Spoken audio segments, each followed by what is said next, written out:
Ang babaeng na-trap sa isang creepy na komersyal. Kung mahilig kayo sa mga may twist and lost media, then panoorin nyo rin to. Magsisimula ito sa isang commercial ng isang restaurant na Red Lobster. May papakita nga sila ditong isang babae, kasama nga yung pamilya niya, at order at kakain nga sila sa isang restaurant. Tapos, ayun na nga yung pinaka-ending ng commercial. Pero ayun lang, magsisimula nga lang ito ulit at magpapaulit-ulit nga kung saan dito na nga magsisimulang matakot yung babae doon sa commercial. Habang umuulit-ulit nga yung commercial, dito na nga may mga magbabago kung saan mag-iiba na nga rin yung galaw ng mga tao doon sa paligid niya. Kaya naman dito nga niya kakailanganing makatakas doon sa commercial na to bago nga siya tuluyang matrap dito. Title ng short film, Great Choice. Grabe yung twist dito na after mo talagang panoorin, what the fuck ka talaga. Great choice, great choice, great choice. Tsaka yung zombie na nagugulat doon sa may highway sa may opening, sobrang classic niyan. And kung naabutan mo yan, nagpasa ka na ng files via infrared.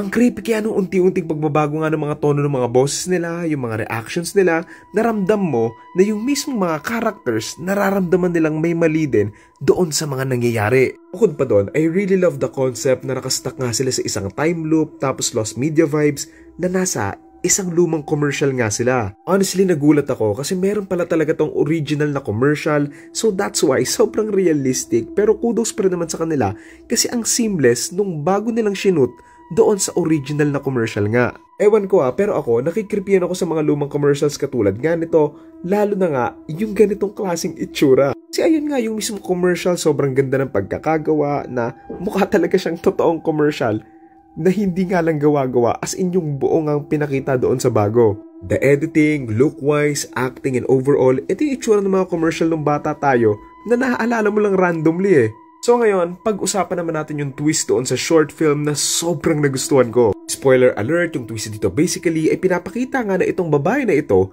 dati siyang lulong sa masamang bisyo pero slowly trying to recover yung buhay niya. Kaya nga sa dulo nasa meeting siya and lahat nga na nangyayari, basically showing yung struggle and paghihirap nga niya in trying to fight her past addictions and kung gaano nga ba kahirap makawala sa ganitong klaseng bisyo. My understanding na feeling ko, ito rin naman yung mismong message ng film, yung waiter yung nagbebenta nga sa kanya ng mga pangbisyo niya and kaya nga to nagiging agresibo as time goes by kasi nga sinusubukan niyang magbagong buhay since ayaw na nga niyang magbisyo or sa commercial nga kumain ng shrimps. Sa una nga mapapansin mo masaya pa nga yung commercial pero habang umuulit-ulit nga to, nawawala na yung saya but instead napapalitan nga ng takot to the point na naapektuhan na nga yung mga tao doon sa paligid niya na same nga sa nangyayari sa isang taong nalululong nga sa isang masamang bisyo at sa mga taong nakapaligid nga sa kanya. Kaya nga doon sa dulo pagdating nga niya doon sa meeting, sinabihan nga siya na 30 days na daw siyang clean and itong commercial na pinapakita nga doon sa simula, ayun yung na-experience yung struggle